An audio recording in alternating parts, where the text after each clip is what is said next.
there might be certain contents that you want to have quick access to time and again. And in that case, you can add those contents to your favorites. So for example, you can go around, hover around this picture, and you can see a heart icon right here. If I were to click on the heart icon, then you can see that it's been added onto the favorites. Similarly, you can go around onto any videos right here and add them to favorites as well. You can go around onto objects and then add them to favorites as well. Even if you have something over here on the main design area just like this, you can simply go around and right click and click on add to favorites. Once you do that, those contents have been added onto the favorites.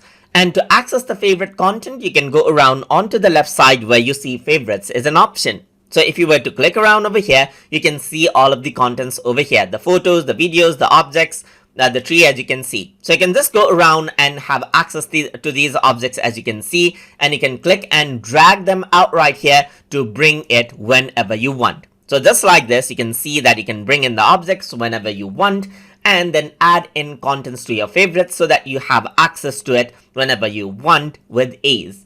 So I hope you guys learned something as always. And as always, please like, comment, share, and subscribe.